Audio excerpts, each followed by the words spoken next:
All right, ladies and gentlemen, if you're trying to connect your Apple CarPlay to your Mazda, what you're going to do is you're going to have your main screen here. It's going to be on your main home page. With your little Joy-Con, you're going to go to Communication. With Communication, you're going to click on it. It's going to say no Bluetooth device. You're going to go Connect.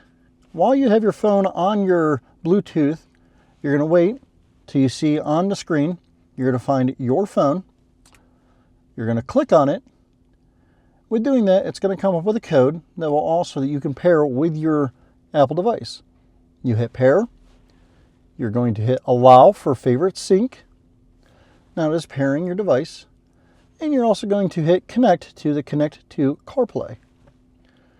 Now on your screen, you're going to have the always enable, never enable, enable once, or cancel. The best thing to do is always hit always enable if this is your car. With all that said and done, you are now connected to your Apple CarPlay. Now, with being connected to Apple CarPlay, you will now be able to make your own phone calls. They will read your messages for you. You will have your navigation through your maps on your phone, and also listen to your own music that you like through Spotify, Pandora, or even Amazon or Apple Music. If you like this video, please hit that like button and subscribe, and please follow us. And if you're looking for any information on how to get a Mazda, please come see us online at smailmazda.com.